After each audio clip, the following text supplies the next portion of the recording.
Moving on to high protein diets to build muscle.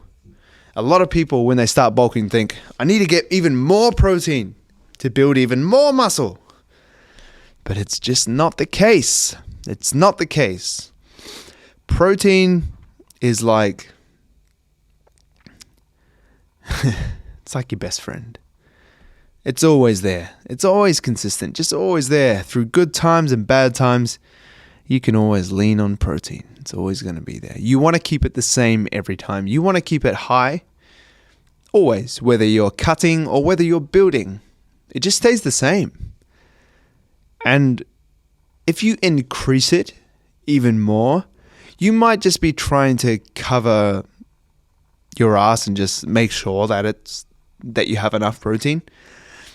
But when you have the calories that you need to hit for your calorie surplus, and you have the protein that you need to hit and the fats and your carbs, if you bump up your protein a bit higher, something else has to come down. Your fats or your carbohydrates. And let's say you take fat off. That might just be fine. Let's say you take carbohydrates off though.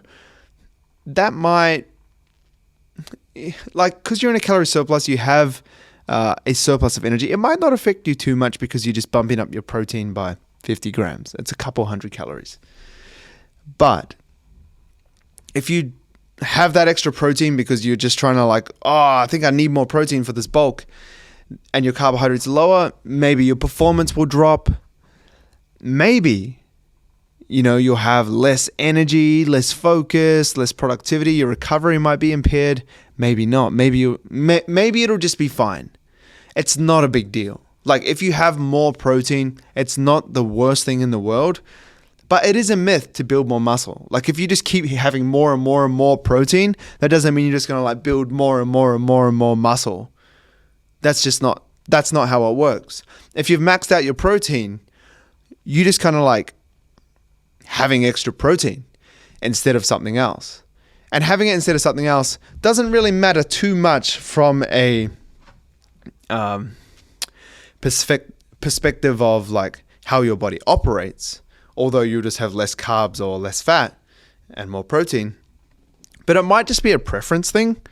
Now you got to have more protein, which means you might have to have an extra scoop of protein. You might need to have an extra chicken breast, some more beef mince.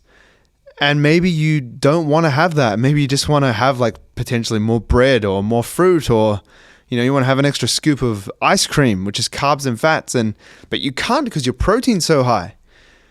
Just keep your protein where it needs to be, a high protein diet. And that can be anywhere from 1.5 grams of protein per kg of body weight, or all the way up to the higher end of 2.5 grams per kilo of body weight. But even then, that's pretty high.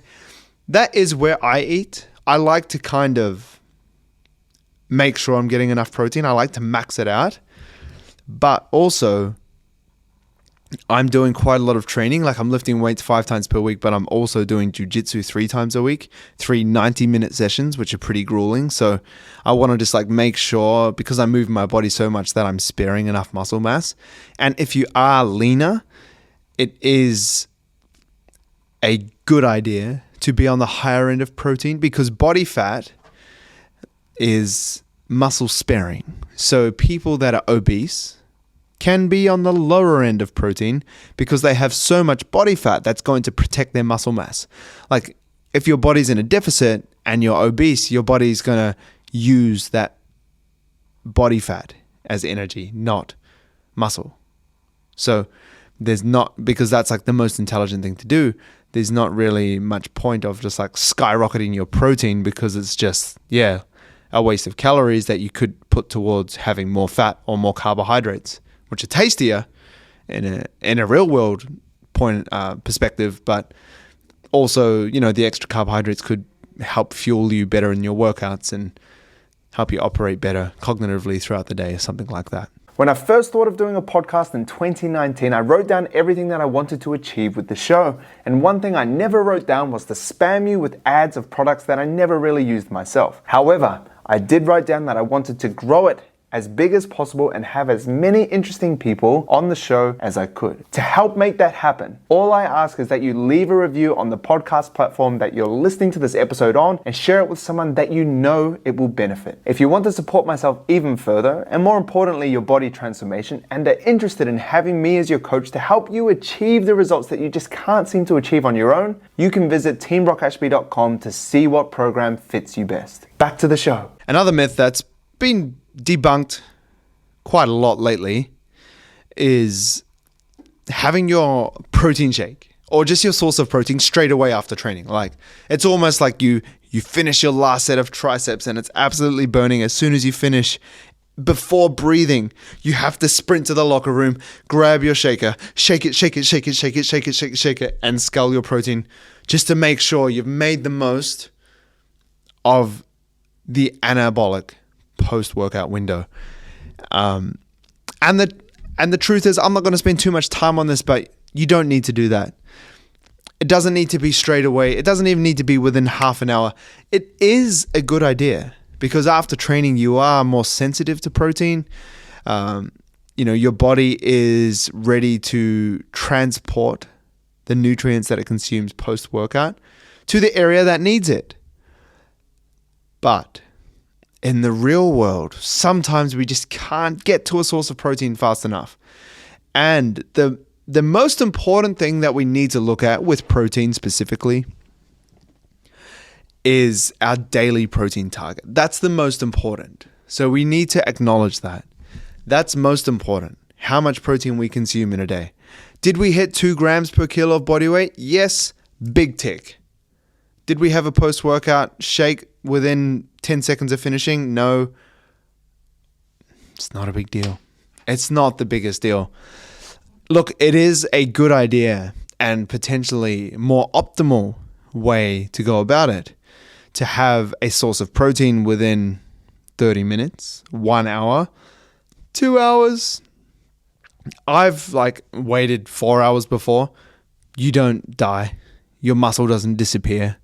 Your biceps don't fall out of your arms. But it's a good habit to get into, especially, and if you are someone that does 2 training sessions a day, let's say you're doing jiu-jitsu, you'd want to get that in earlier and with some carbohydrates if you're going to train again for a second workout. Or let's just say you're doing cardio later on in the day. You'll want to replenish your glycogen stores again and get some little bit of carbohydrates in there, but especially some protein. So think about that if you are doing 2 sessions a day. Some people are. Some people do weights and then they do cardio. Or some people do cardio and then they do weights. After a workout, get some protein in before your next workout. Some carbohydrates as well would be even more optimal to replenish your glycogen stores that you just depleted in a workout so that you can use your glycogen stores again, which we use when we're working out and exercising in that second workout. But yeah, it just kind of makes sense to get your protein in after your workout. It's just a good habit to get into as well. If you finish your training session and then you have to drive home and then cook dinner and all that kind of stuff and it's been an hour, it's not the biggest deal.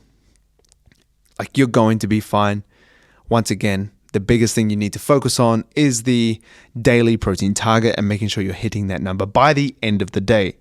There is a caveat there because there is some optimal ways of getting constant feeding of protein throughout the day. So a good rule of thumb, if you have a protein target of 2 grams per kilo of body weight, so I'm just going to go by me because that's an easy example. 180 grams of protein is my, it's pound of, a gram of protein per pound of body weight, or 2.2 grams of protein per kilo of body weight. 180. It's around 180, 200. Let's just say 200, right? 200 grams of protein that I need to hit by the end of the day to hit my protein target, which is the most important thing. The second most important thing underneath that, if we're getting in the details of muscle building, is the feedings. Meal frequency in between. Feedings makes you kind of sound like a rat or like a pet. I'm having a feeding. That's pretty weird. But that's kind of how they talk about it in research, protein feedings. So that's kind of how I was thinking about it. But let's just say meals, meal frequency, like how often we should have that. The research is kind of like 4 meals is the best place. Like having 5, 6, like people used to think 8 meals a day would stoke the metabolism. The research just kind of debunked that and said that's not really true. You can, as long as you hit your daily calories and daily protein, that's really all that matters. That's the most important thing. But then they were like, oh, but if you want to be optimal, you could have somewhere between 0.4 grams of protein per kilo of body weight or 0.55 grams of protein, grams of protein per kilo of body weight. Hope you're still following me, per meal. So, and then once you find that, you're like, well, how many meals would that be for me? And then you have those amounts of meals. Or you could just go, all right, the optimal amount of meals that I should have is 4. It's around 4. So you could have 3, you could have 5, 3, 4, 5. It's still going to be fine as long as you hit calories and protein and everything else. So let's say we need to hit 200 grams of protein, and in 4 meals, I need to have 50 grams per day. 50 grams per meal if I'm having 4 meals. That is going to be more optimal than having 2 meals of 100 grams because I have those constant feedings throughout the day. So that's something to think about with like hitting your protein. If you can't hit it straight away, it's not the biggest deal. Have you hit your protein target? And then have you hit constant protein meals throughout the day?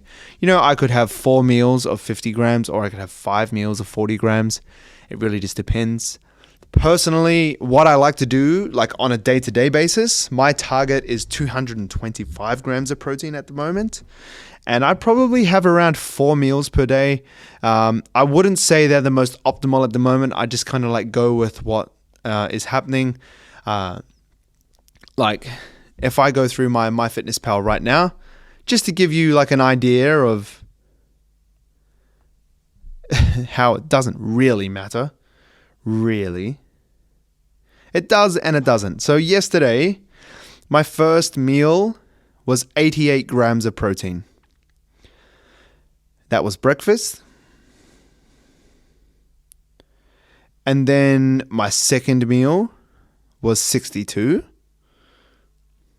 So keep in mind, I'm going for 225. My third meal was 67.